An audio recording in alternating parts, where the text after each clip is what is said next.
A namun malah menyerang secara acak hingga mengakibatkan AS meninggal dunia pada Jumat 10 Maret. Hal itu diungkapkan oleh Kapolresta Bogor Kota Kombes Pol Bismo Teguh Prakoso. Ketiga pelaku pembacokan yakni MA 17 tahun, SA 18 tahun, dan satu buronan yakni ASR 17 tahun alias Tukul. Para pelaku nekat melakukan aksi pembacokan karena dilatar belakang emosi selesai diprovokasi oleh pelajar lain berinisial A. Provokator A melayangkan tantangan kepada para pelaku SMK musuhnya untuk berkelahi. Ketiga pelaku kemudian mencari-cari sang provokator namun tak ketemu. Kemudian tanpa pikir panjang, mereka melakukan penyerangan secara acak dengan melihat seragam sekolah musuhnya. AS yang kala itu hendak menyeberang lampu merah di Simpang Pomat Bogor terkena sebetan senjata tajam yang diayunkan oleh pelaku. Terkait dengan rekam jejak sekolah pelaku dan korban, polisi mengungkapkan fakta mengejutkan. Ternyata siswa di sekolah pelaku dan korban memang kerap kali ribut. Sementara A yang merupakan provokator terjadinya penyerangan kini tengah diselidiki oleh polisi. Nantinya jika ASR berhasil ditangkap oleh pihak kepolisian, maka akan mendalami motif dari pembacokan tersebut. Pasalnya ASR diketahui merupakan eksekutor yang mengayunkan senjata tajam ke arah korban hingga AS mengalami luka serius. Terungkap pula identitas ketiga pelaku pembacokan AS, pelajar SMK Bina Warga 1 Kota Bogor. Ketiganya yakni MA, SA, dan ASR alias Tukul yang memiliki perannya masing-masing saat melakukan pembacokan di Simpang Pomat, Kecamatan Bogor Utara, Kota Bogor pada Jumat 10 Maret. Kapolresta Bogor Kota Kombes Pol Bismo Teguh Prakoso menjelaskan rinci peran ketiganya dalam konferensi pers pada Selasa 14 Maret. MA dan SA sudah ditangkap seusai mencoba melarikan diri, sementara ASR masih menjadi buronan polisi. Ternyata ASR adalah eksekutor utama alias pembacok yang menewaskan AS pada Jumat 10 Maret. Sedangkan dua pelaku lain yang resmi ditetapkan sebagai tersangka dan pelaku anak memiliki peran berbeda. Diungkap Kombes Pol Bismo Teguh Prakoso, Emma alias membonceng dua pelaku lain adalah pemilik kendaraan yang ia naiki. Emma juga merupakan pemilik senjata tajam yang digunakan untuk menyabet korban AS. Sementara peran SA duduk di tengah yang membuang barang bukti senjata tajam. SA juga sempat memukul korban menggunakan topi meskipun tidak mencelakai AS. Lalu untuk ASR, peran remaja 17 tahun ini lebih kompleks dari dua teman lainnya. Remaja buron yang masih duduk di kelas 11 SMK itu adalah eksekutor utama pembacokan AS. Punya peran paling vital di kasus pembacokan, masa lalu ASR ternyata miris. ASR pernah dipenjara atas kasus penjambretan beberapa bulan lalu. Ketiga pelaku menurut penyidik berasal dari sekolah yang sama. Namun satu pelaku telah berusia dewasa sehingga telah ditetapkan sebagai tersangka. Sementara dua lainnya dikenakan pasal anak dan di mana para pelaku hanya berstatus sebagai pelaku anak. Perihal sosok ASR, pihak kepolisian saat ini tengah menyelidikinya. Namun orang tua dan keluarga ASR sempat menganggap sosok asli sang tersangka yang kini meresahkan. Ternyata keluarga ASR merasa gusar dengan tingkah anaknya yang berkali-kali terlibat masalah hukum. Kepada ketiganya, polisi menjerat pasal berlapis yakni pasal 76C Undang-Undang Nomor 35 Tahun 2013 tentang Perlindungan Anak dengan penjara paling lama 15 tahun dan juga pasal 338 KUHP dengan ancaman pidana penjara 15 tahun junto pasal 55 KUHP.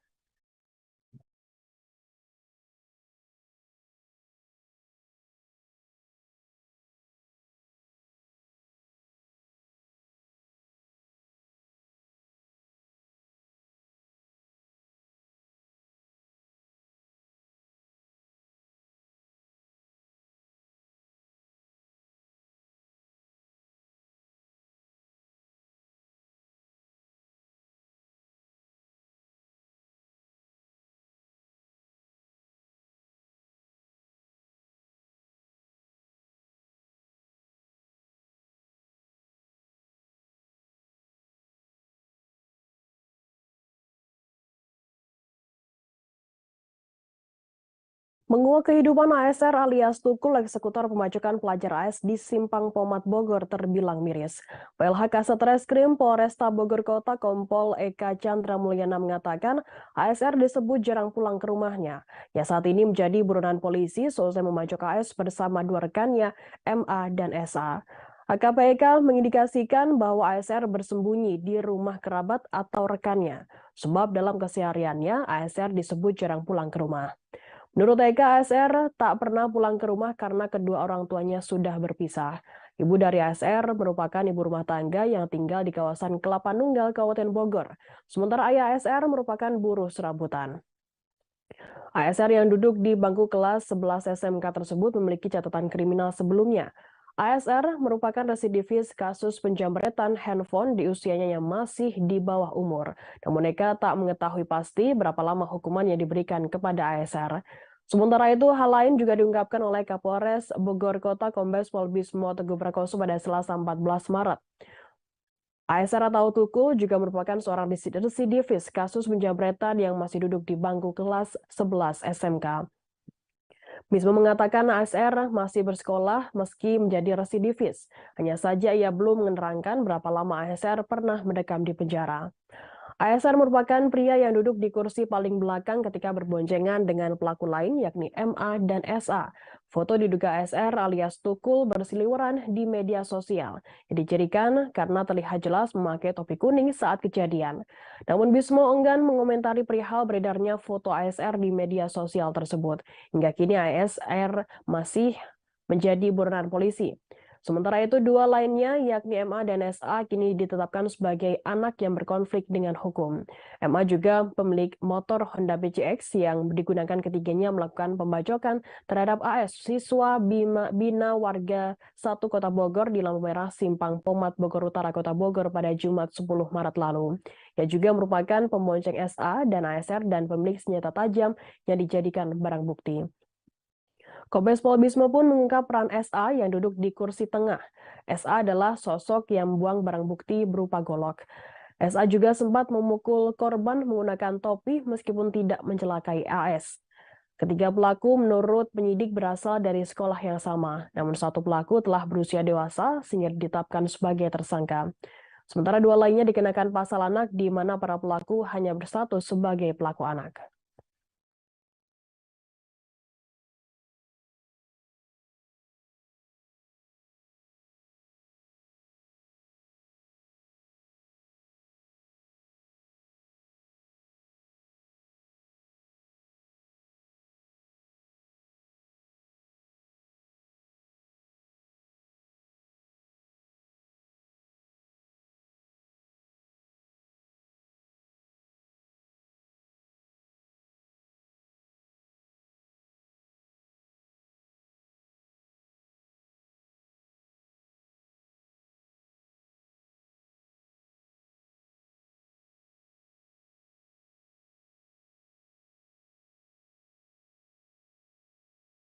Warga Kampung Baru, Desa Singabangsa, Kecamatan Tenjo, Kabupaten Bogor, geger menemukan koper berisi jasad pria yang sudah termutilasi Rabu 15 Maret.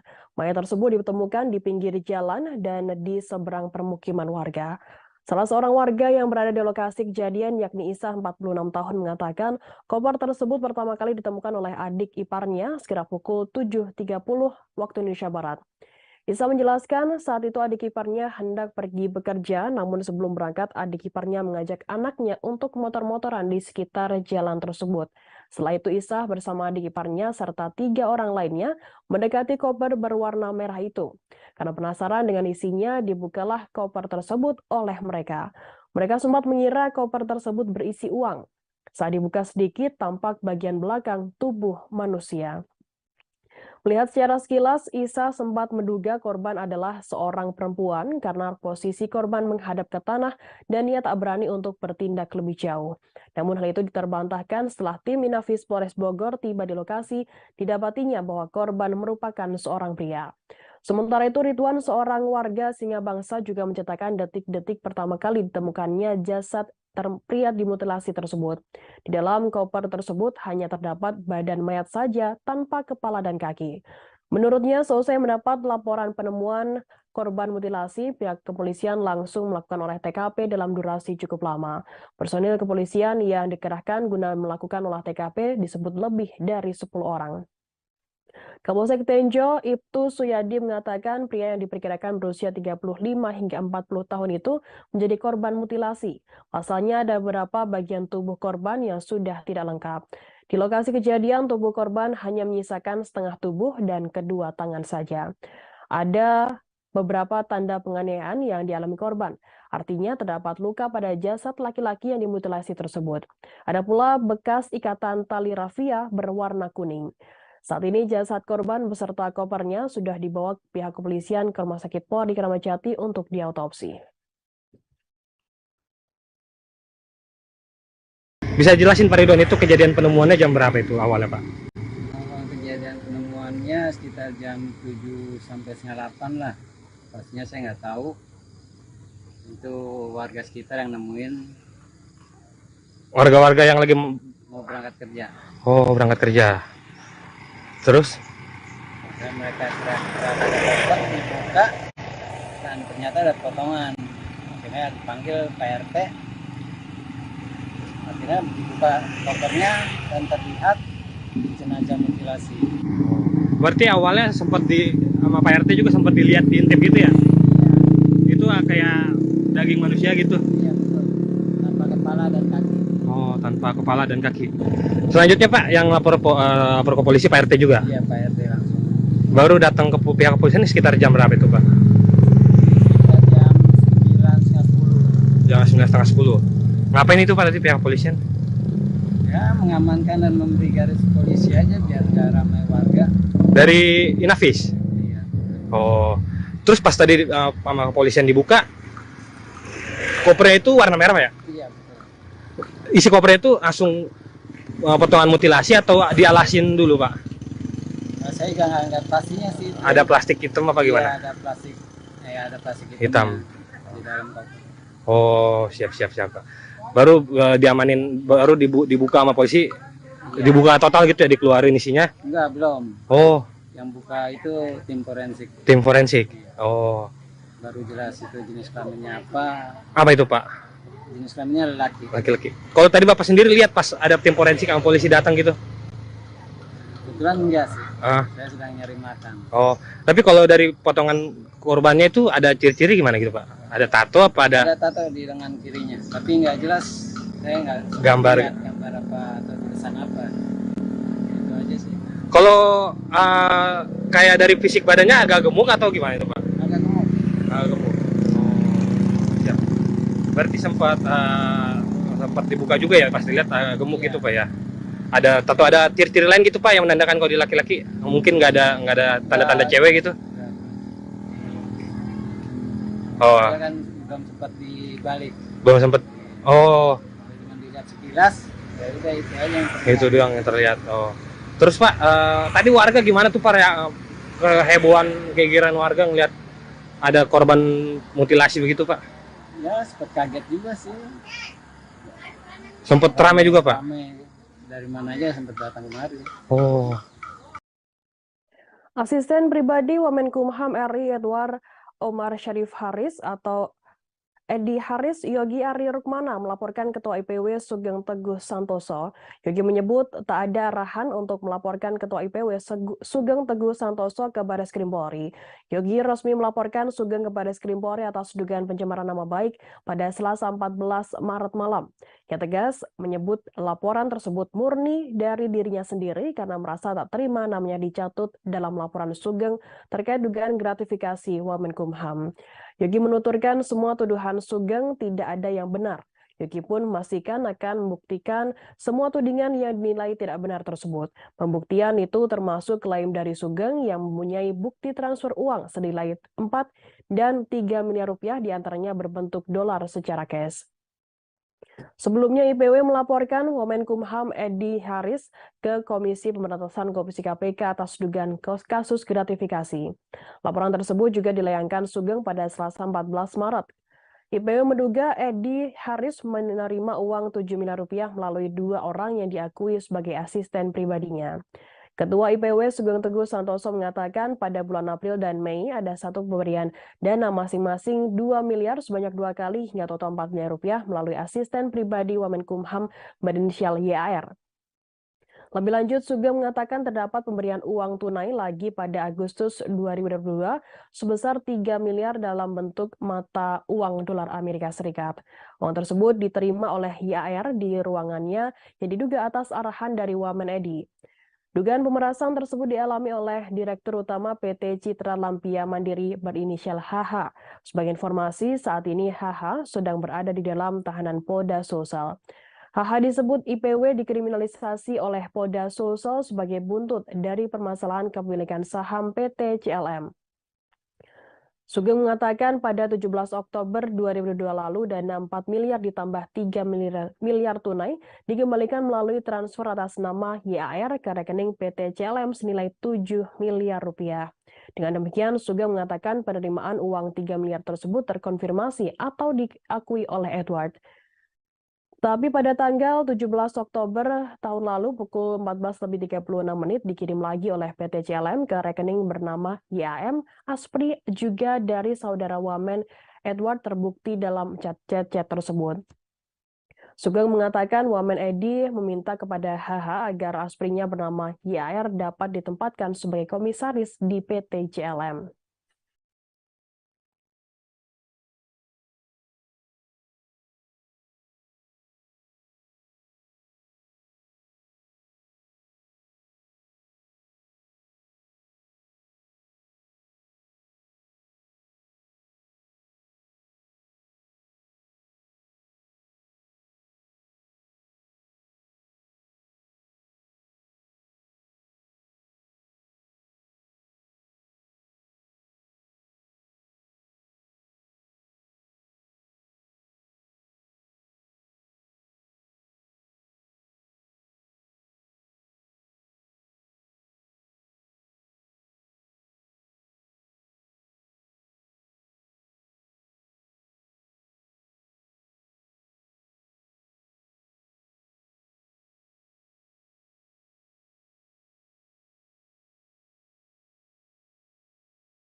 Ketua Indonesian Police Watch atau IPW Sugeng Teguh Santoso dilaporkan balik oleh asisten pribadi Wakil Menteri Hukum dan Hak Asasi Manusia Wamenkumham Yogi Ari Rukmana atas tuduhan pencemaran nama baik. Sugeng dilaporkan atas dugaan pencemaran nama baik dari YAR dan YAM yang merupakan asisten pribadi Wamenkumham Edi Haris. Sebelumnya, Sugeng telah melaporkan Edi Haris lantaran diduga menerima uang senilai 7 miliar rupiah melalui Asprinya. Merespons laporan balik tersebut, Sugeng Teguh mengatakan akan menghormati langkah hukum Aspri Wamenkumham tersebut dan siap menghadapinya. Laporan dari Aspri Wamenkumham tersebut diterima polisi dalam bentuk pengaduan masyarakat dengan nomor terregistrasi yakni 092-3-2023. Namun Ketua IPW meminta Bareskrim menolak pengaduan tersebut ditingkatkan pada tahap penyelidikan. Sugeng menyampaikan beberapa alasan atas permintaan penolakan tersebut.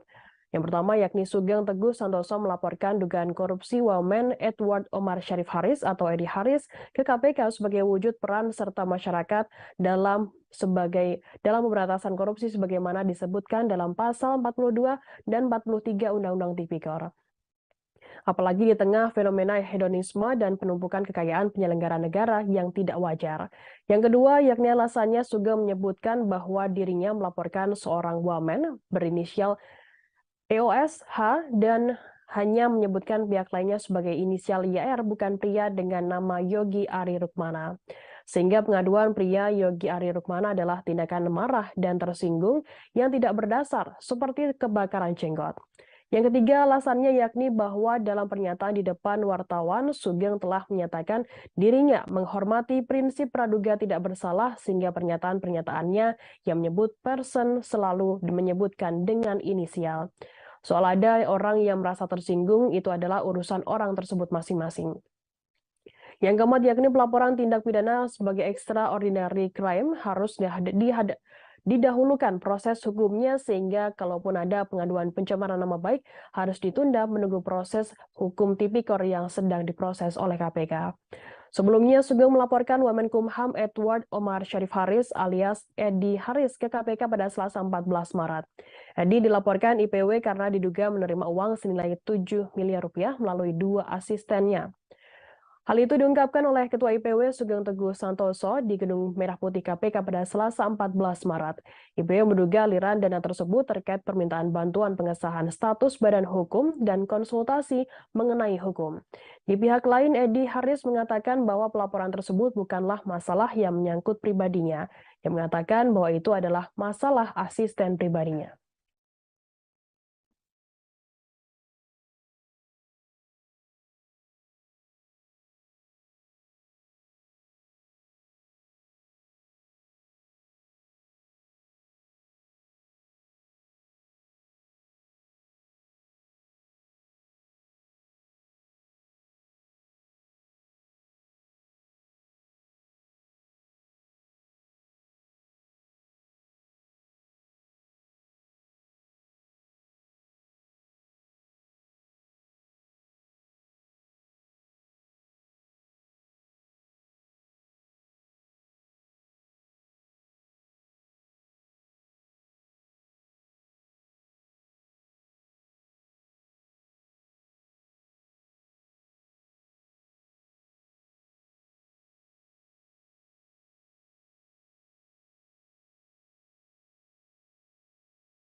Dalam sidang lanjutan kasus narkotika yang menyeret mantan Kapolres Bukit Tinggi AKBP Dodi Prawiranegara, ayahnya dihadirkan sebagai saksi meringankan pada Rabu 15 Maret. Sang ayah Irjen Pol Purnawirawan Maman Supratman mengatakan Teddy Minahasa meminta membujuk agar Dodi mau bergabung dengan Teddy. Hal ini guna memuluskan skenario Teddy pasca ditangkap kepolisian karena menjual sabu yang merupakan barang bukti kasus. Maman menceritakan saat itu Dodi menyampaikan padanya bahwa akan ada telepon dari Teddy kepada sang ayah. Ia pun menuturkan bahwa biasanya dirinya tidak mau mengangkat telepon dari nomor tak dikenal. Namun untuk kali ini karena Dodi memintanya untuk berbicara dengan Teddy, maka ia pun menyanggupi hal tersebut. Sesaat setelah meminta Dodi merekam percakapan jika Teddy menghubungi, hal itu pun terjadi karena ponselnya pun berdering dan memunculkan nomor tidak dikenal. Insting kepolisiannya kemudian muncul, Maman merekam percakapan dengan nomor tak dikenal yang disebut-sebut dari pihak Teddy. Selanjutnya, Maman pun menanyakan siapa orang yang menghubunginya itu, kemudian dari seberang sana muncul suara yang mengaku sebagai Teddy Minahasa. Saat itu Teddy meminta Maman untuk menyampaikan kepada Dodi bahwa Teddy memintanya untuk bergabung dengannya setelah kasus penjualan sabu terbongkar. Teddy juga akan menjamin semuanya akan ditanggung olehnya. Namun setelah mendengar permintaan Teddy, Maman pun menjelaskan bahwa dirinya memiliki penyakit jantung sehingga dirinya tidak ingin berurusan dengan perkara ini. Teddy pun kembali menyampaikan bahwa dirinya merupakan anak dari teman Maman, namun Maman mengatakan bahwa tidak ada temannya yang memiliki anak berpangkat Inspektur Jenderal. Setelah itu, Maman pun menutup percakapannya dengan Teddy dan minta Dodi untuk tidak bergabung dengan Teddy. Maman secara tegas menyuruh sang anak untuk mengungkap perkara ini hingga tuntas. Dalam persidangan tersebut, rekaman suara percakapan antara istri AKBP Dodi Prawiranegara Rahma Dharma Putri dengan ex-Kapolda Sumatera Barat Irjen Teddy Minahasa diperdengarkan dalam sidang lanjutan kasus dugaan peredaran narkoba di Pengadilan Negeri Jakarta Barat pada Rabu 15 Maret. Percakapan tersebut dilakukan setelah Irjen Teddy Minahasa dan Dodi Prawiranegara ditangkap lantaran menjual sabu yang merupakan barang bukti di kepolisian. Dalam percakapan itu, Teddy Minahasa meminta agar Rahma untuk membujuk Dodi agar berada dalam satu tim pengacara. Tujuannya supaya skenario yang disiapkan Teddy untuk mengalihkan tanggung jawab bisa berjalan mulus. Teddy menerangkan bahwa dirinya dan Dodi bisa bekerja sama untuk menuduh Syamsul Ma'arif alias Arif yang notabene-nya orang kepercayaan Dodi. Teddy menyebut skenario ini bisa berjalan mulus jika Dodi berada dalam satu tim pengacara yang sama dengan dirinya. Ia pun menyebut jika dirinya dan Dodi ada dalam tim pengacara terpisah, maka akan menyulitkan skenario. Teddy juga khawatir dengan yang terjadi justru adalah saling menggigit antara dirinya dengan Dodi. Diketahui dalam dakwaan menurut Jaksa Penuntut Umum Irjen Teddy Minahasa terbukti bekerja sama dengan AKBP Dodi Prawiranegara, Syamsul Ma'arif, dan Linda Pujastuti terkait tindakan menawarkan, membeli, menjual, dan menjadi perantara peredaran narkotika. Sementara itu narkotika yang dijual merupakan hasil penyelundupan barang sitaan yang memiliki bobot 5 kg. Diketahui dari hasil penyelidikan sebelumnya, Teddy meminta Dodi mengambil sabu tersebut kemudian menggantinya dengan tawas. Dodi pun sempat menolak namun ia akhirnya memenuhi permintaan Teddy. Ada 11 orang yang ditetapkan sebagai tersangka dalam kasus ini, satu diantaranya yakni Teddy Minahasa. Sedangkan 10 orang lainnya diantaranya yakni AKBP Dodi Prawiranegara, Kompol Kasranto, Aibtu Janto Situmorang, kemudian Aibda Ahmad Darmawan Hendra, kemudian Ariel Firmansyah, Mai Siska, Linda Pujastuti, Syamsul Ma'arif, dan Muhammad Nasir. Seluruh tersangka termasuk Teddy Minahasa dijerat pasal 114 ayat 2, subsidiar pasal 112 ayat 2, Jungto pasal 132 ayat 1, Jungto pasal 55 ayat Undang-Undang Nomor 35 Tahun 2009 tentang narkotika. Bapak sebenarnya memang mengenal orang yang disebut oleh Pak Teddy? Itu teman saya, satu letting. Jadi Pak almarhum Sugiri itu, teman saya, bahkan sahabat saya lah. Anak yang dimaksud oleh Pak Teddy itu anak angkat atau dia adalah anak? Dia mengaku anaknya Pak Sugiri. Mana percaya lah anak. Misalnya saya saja, kalaupun kawin begitu lulus atau kawin, belum tentu anak saya jadi bintang 2 seperti itu. Kan nggak masuk akal. Pak, tapi sepengalaman Bapak sebagai anggota kepolisian berpuluh-puluh tahun begitu ya, apakah memang memungkinkan seorang anggota polisi menelpon melalui ketika dia sudah ditahan dan sebagainya kemudian menyampaikan hal tersebut ke Bapak? Ya buktinya sekarang bisa terjadi.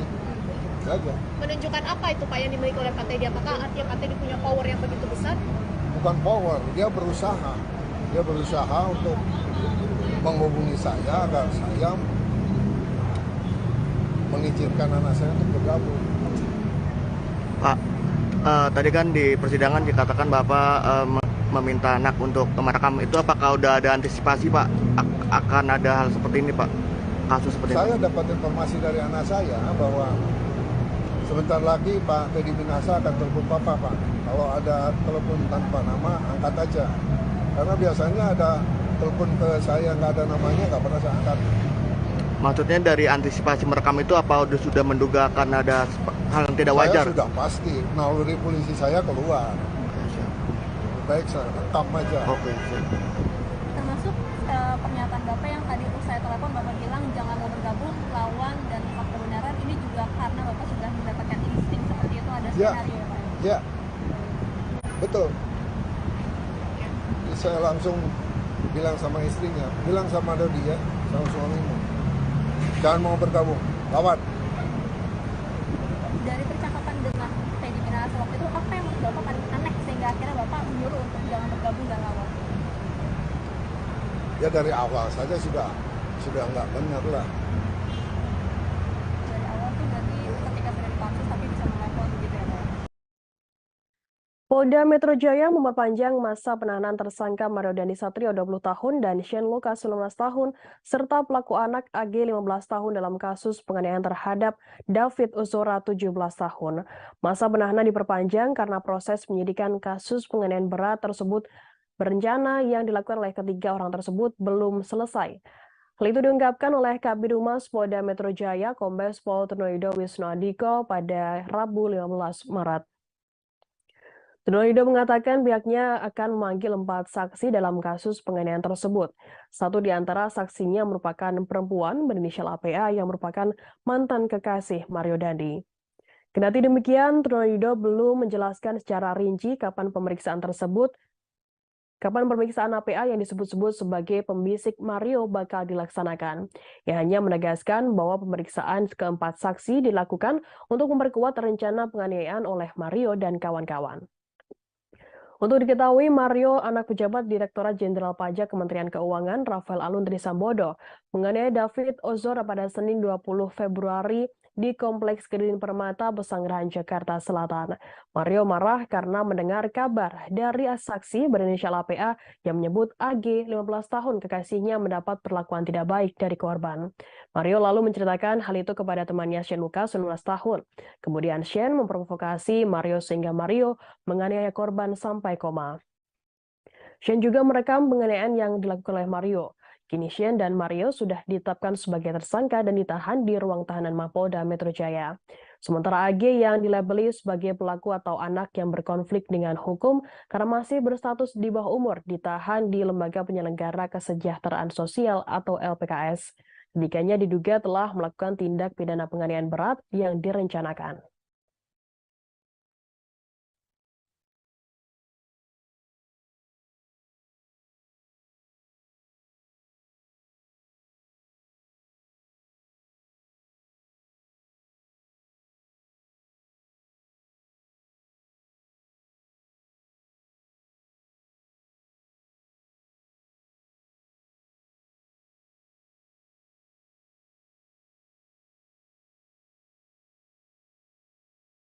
Gubernur Jawa Barat Ridwan Kamil mengakui telah menggunakan mode PIN kepada komentar Muhammad Sabil Fadilah, guru honorer yang menyampaikan kritik lewat unggahannya di Instagram.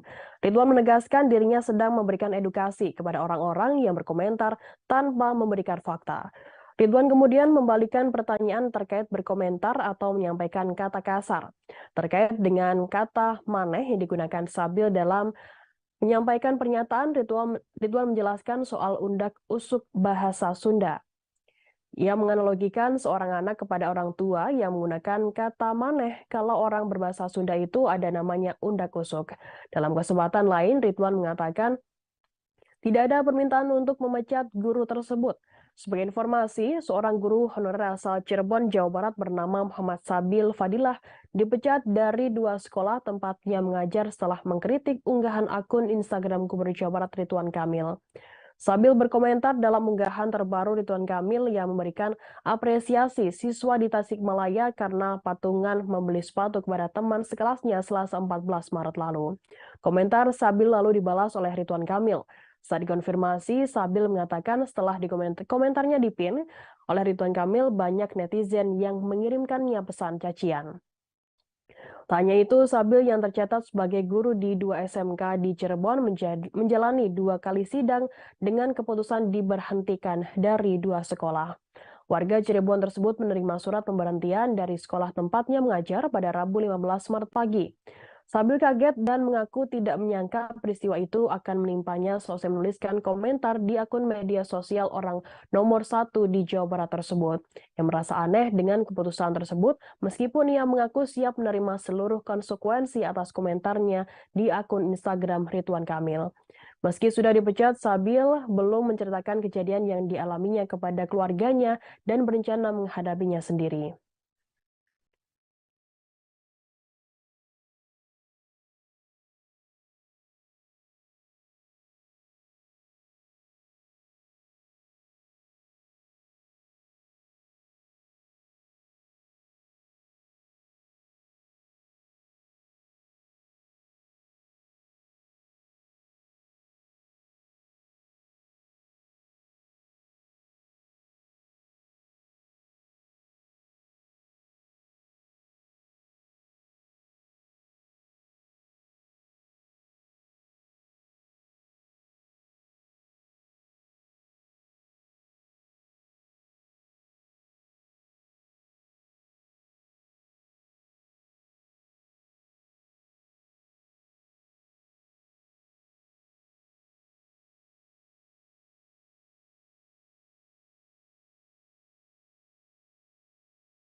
Muhammad Sabil Fadilah, 34 tahun, diberhentikan dari pekerjaannya sebagai pengajar di SMK Telkom Sekar Kemuning, Kota Cirebon. Komentarnya dipin oleh akun Instagram Gubernur Jawa Barat Ridwan Kamil.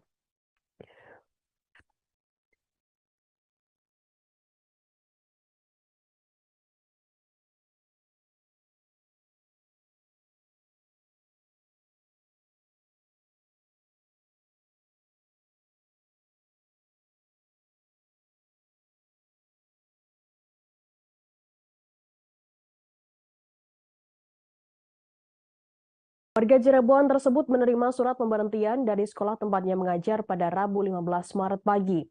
Sabil kaget dan mengaku tidak menyangka peristiwa itu bakal menimpanya selesai menuliskan komentar di akun media sosial orang nomor 1 di Jawa Barat tersebut.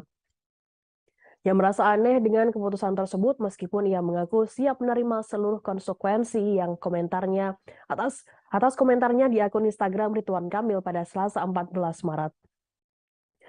Meski sudah dipecat, Sabil belum menceritakan kejadian yang dialaminya kepada keluarganya dan berencana menghadapinya sendiri. Saat ditanya komentarnya di akun medsos Ridwan Kamil, Sabil mengaku hanya berniat menyampaikan kritik biasa dan tidak menyangka akan viral. Yang menyampaikan kritik itu dilontarkan karena melihat Ridwan Kamil mengenakan jas kuning warna yang identik dengan Partai Golkar saat berbincang dengan siswa SMP di Tasikmalaya secara daring. Menurutnya, terlepas dari alasan Ridwan Kamil mengenakan jas kuning tersebut, politik praktis tidak boleh dibawa ke ranah pendidikan. Yang mengatakan sejauh ini belum memiliki rencana ke depannya setelah kehilangan pekerjaan yang digelutinya sejak 2014 lalu. Sementara itu, Gubernur Jawa Barat Ridwan Kamil mengakui telah menggunakan mode PIN kepada komentar Muhammad Sabil Fadilah, guru honorer yang menyampaikan kritik lewat unggahannya di Instagram. Ridwan menegaskan dirinya sedang memberikan edukasi kepada orang-orang yang berkomentar tanpa memberikan fakta. Ridwan kemudian membalikkan pertanyaan terkait berkomentar atau menyampaikan kata kasar. Terkait kata maneh yang digunakan Sabil dalam menyampaikan pertanyaan, Ridwan menjelaskan soal undak usuk bahasa Sunda yang menganalogikan seorang anak kepada orang tua yang menggunakan kata maneh. Dalam kesempatan lain, Ridwan menegaskan tidak ada permintaan untuk memecat guru tersebut. Sebagai informasi, seorang guru honorer asal Cirebon, Jawa Barat bernama Muhammad Sabil Fadilah dipecat dari 2 sekolah tempatnya mengajar setelah mengkritik unggahan akun Instagram Gubernur Jawa Barat Ridwan Kamil. Sabil berkomentar dalam unggahan terbaru Ridwan Kamil yang memberikan apresiasi siswa di Tasikmalaya karena patungan membeli sepatu kepada teman sekelasnya Selasa 14 Maret. Komentar Sabil lalu dibalas Ridwan Kamil. Saat dikonfirmasi, Sabil mengatakan setelah komentarnya di-pin Ridwan Kamil, banyak netizen yang mengirimkannya pesan cacian.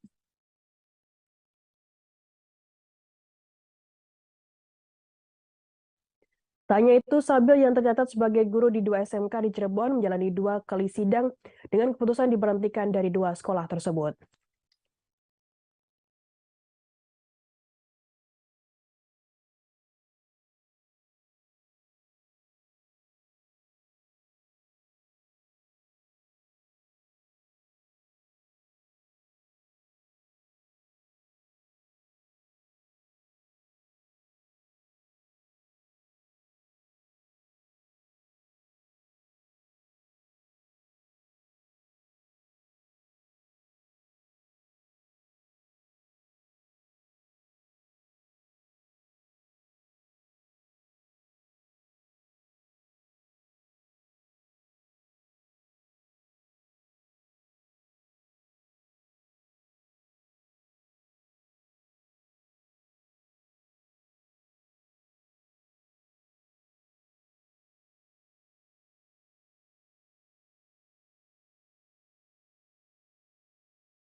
Kejaksaan Agung RI rampung memeriksa Menteri Komunikasi dan Informatika Menkominfo Johnny G. Plate dalam kasus dugaan korupsi BTS Bakti Kominfo pada Rabu 15 Maret. Pemeriksaan Johnny berlangsung selama 6 jam sejak pukul 9 pagi waktu Indonesia Barat dan selesai pada pukul 3 sore. Dalam pemeriksaan selama 6 jam tersebut, politikus Partai Nasdem ini dicecar sebanyak 26 pertanyaan oleh penyidik Jaksa Agung Muda Tindak Pidana Khusus. Dirdik Jambitsus Kejaksaan Agung RI Kuntadi mengatakan rentetan pertanyaan yang ditanya oleh penyidik dijawab dengan baik oleh Johnny sebagaimana harapan dari pihak Kejagung. Selepas pemeriksaan, Johnny Kejagung akan melakukan gelar perkara untuk menentukan status hukum dari Menkominfo Johnny G. Plate di kasus korupsi BTS Bakti Kominfo tersebut. Gelar perkara akan dilakukan dalam waktu dekat.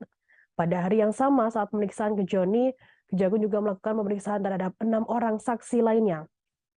Adapun saksi tersebut, 1 orang dari pihak Kemenkominfo, kemudian 3 orang dari pihak Bakti, dan 2 orang lainnya dari pihak swasta. Sementara itu, Menteri Komunikasi dan Informatika Johnny G. Plate enggan untuk menjawab pertanyaan dari wartawan seusai diperiksa terkait kasus korupsi BTS Bakti Kominfo di Kejaksaan Agung. Johnny mengatakan alasannya tak mau ditanyai wartawan lantaran proses hukum terkait kasus ini masih terus berjalan. Selain itu, Johnny beralasan pertanyaan terkait substansi kasus Bakti Kominfo ini dapat ditanyakan langsung oleh awak media kepada pihak Kejagung. Dalam kasus ini, Kejaksaan Agung sendiri sebelumnya telah menetapkan 5 orang sebagai tersangka dalam kasus dugaan korupsi BTS Bakti Kominfo.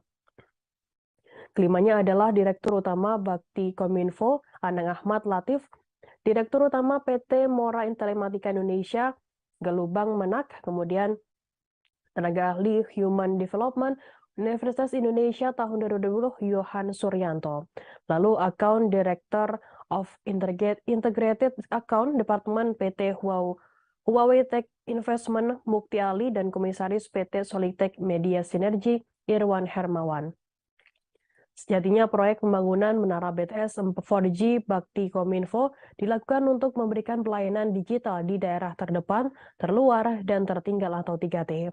Dalam perencanaannya, Kominfo merencanakan membangun 4.200 menara BTS di berbagai wilayah di Indonesia. Akan tetapi, para tersangka terbukti melakukan perbuatan melawan hukum dengan merekayasa dan mengondisikan proses lelang proyek. Penyidik Kejaksaan Agung sendiri sudah memeriksa Menkominfo Johnny G. Plate pada 14 Februari lalu. Penyidik meminta keterangan Johnny G. Plate terkait dugaan korupsi dalam pengadaan Tower Base Transceiver Station atau BTS pada Bakti Kominfo. Termasuk diantaranya soal dokumen-dokumen terkait proyek strategis nasional atau PSN tersebut. Sebab dalam hal ini Johnny G. Plate berperan sebagai pengguna anggaran atau PA yang diduga mengetahui teken dokumen pencairan anggaran. Tanya soal dokumen, Sang Menkominfo juga akan ditagih penjelasan mengenai safari adiknya Gregorius Alex Plate ke luar negeri. Sebab pada dugaan bahwa Gregorius berpergian ke luar negeri menggunakan fasilitas Bakti Kominfo. Namun namanya tak ditemukan dalam jabatan struktural Bakti maupun Kominfo. Hari ini saya kembali mendatangi Kejaksaan Agung Republik Indonesia untuk memenuhi pemanggilan dalam rangka memberikan keterangan-keterangan terkait dengan proyek Base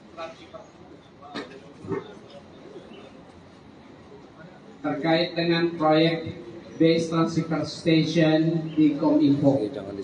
Saya sebagai warga negara dan sebagai Menteri Komunikasi dan Informatika mempunyai kewajiban untuk memenuhi pemanggilan Kejaksaan Agung Republik Indonesia demi penyelenggaraan ini semuanya untuk penyelenggaraan negara yang lebih baik.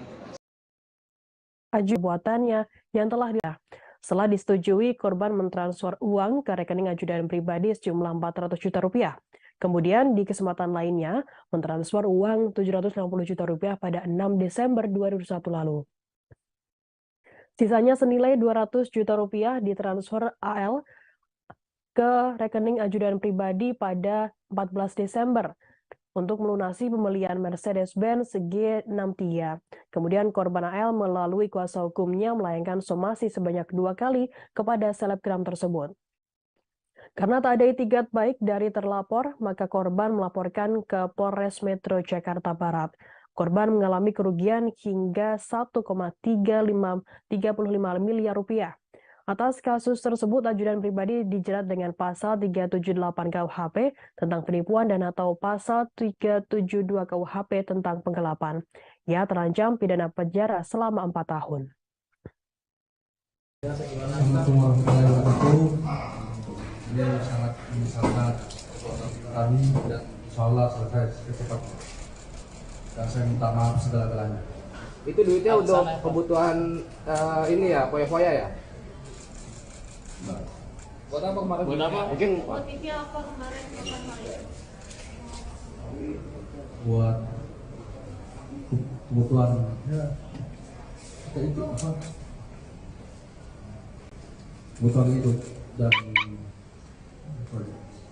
Motifnya apa? Tipu-tipu atau apa? ya saya mau maaf dan insya Allah selesai secara cepat. Memang dari awal niat mau nipu ya? Udah berapa lama? Ya saya mau maaf. Pada peristiwa tindak pidana ini, pelapor atas nama inisial SD sebagai pengacara korban atas nama AL, umur 39 tahun, laki-laki, karyawan swasta, tinggal di wilayah Cipondo, Tangerang. Adapun modus operandi daripada tindak pidana yang dilakukan oleh terlapor adalah terlapor menghubungi korban dengan maksud untuk menawarkan 2 unit mobil mewah, antara lain 1 unit mobil Toyota Land Cruiser tahun 2019 dengan harga 400 juta rupiah dan mobil Mercedes-Benz tipe G63 tahun 2021 seharga 950 juta rupiah. Setelah korban melakukan pembayaran, ternyata mobil tidak kunjung ada dan diserahkan kepada korban. Atas peristiwa tersebut, korban merasa dirugikan dan melaporkan ke Polres Metro Jakarta Barat. Kemudian, identitas tersangka dapat saya jelaskan atas nama APB alias A alias AP atau ajudan pribadi. Umur 27 tahun, wira swasta, beralamat di Kelurahan Tabaningan, Kecamatan Ujung Tanah, Kota Makassar, Provinsi Sulawesi Selatan. Tempat kejadian perkara di wilayah Kecamatan Kalideres. Kepala Pusat Penerangan TNI Laksamana Muda Kisdianto mengatakan bahwa para TNI Polri sebenarnya bisa saja mengeksekusi kelompok kriminal bersenjata pimpinan Egyanus Kogoya yang menyandra pilot Susi Air Philips Martin. Namun eksekusi itu harus berdasarkan perintah dari negara. Aparat TNI Polri mengklaim Kisdianto klaim telah mengetahui titik-titik yang diprediksi menjadi tempat KKB membawa pilot Philips apabila ingin mengeksekusinya. Kisdianto juga menekankan bahwa operasi yang dilakukan adalah operasi penegakan hukum dan mengedepankan negosiasi, sehingga ke depannya bagaimana sandera ini bisa selamat. Diberitakan sebelumnya, Panglima TNI Laksamana Yudo Margono mengungkapkan bahwa kondisi pilot Philips Martin masih baik-baik saja. Hal itu diungkapkan Yudo di sela-sela kegiatan Karya Bakti TNI Skala Besar TA tahun anggaran 2023 di Kabupaten Madiun, Jawa Timur pada Sabtu 11 Maret lalu. Diketahui Philips Martin kembali muncul dalam sebuah video yang disebarkan oleh kelompok separatis Tentara Pembebasan Nasional Papua Barat, Organisasi Papua Merdeka atau TPNP BOPM pada Jumat 10 Maret. Yudo menambahkan bahwa pilot Philips bukan seperti orang yang disandra. Kendati demikian, Yudo menegaskan bahwa para TNI Polri masih terus melanjutkan operasi pencarian pilot berkebangsaan Selandia Baru tersebut. Tidak ada tim khusus dalam pencarian tersebut. Pencarian melibatkan tim Satgas Damai Kartens. Diketahui Philips yang merupakan warga Selandia Baru disandra KKB setelah pesawat yang dipilotinya dibakar di Bandara Paro, Duga, Papua Pegunungan oleh KKB pimpinan Egyanus Kogoya pada 7 Februari lalu. Saat itu pesawat tersebut mengangkut 5 penumpang yang merupakan orang asli Papua atau WAEP. Sebenarnya Philips Martin dan juga kelima OAF tersebut sempat melarikan diri ke arah yang berbeda. Belakangan diketahui kelima OAF tersebut telah kembali ke rumahnya masing-masing, sedangkan Philips masih disandra oleh KKB.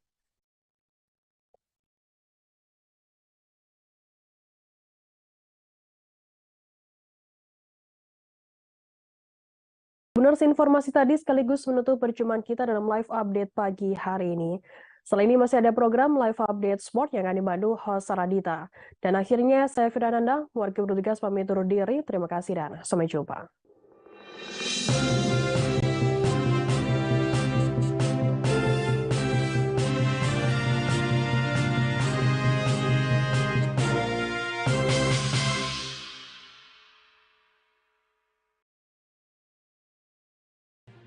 Tribun News Live Update.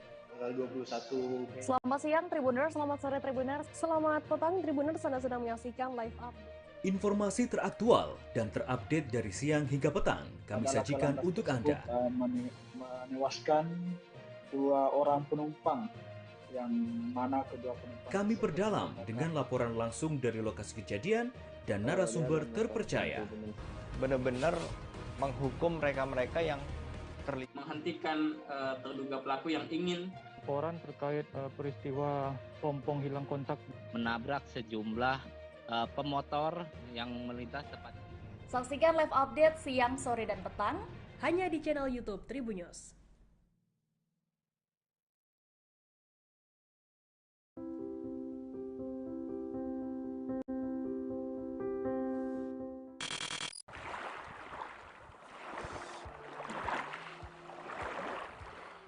Pantai Bakaro yang terletak di distrik Manokwari Timur, Kabupaten Manokwari, Provinsi Papua Barat, memiliki potensi wisata bahari khususnya selancar ombak atau surfing.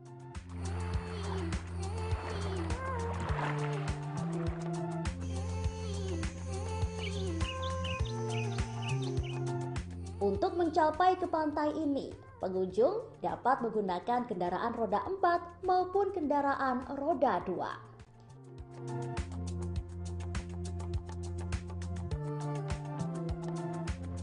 Deburan ombak halus disertai dengan angin sepoi-sepoi juga melengkapi pantai ini seakan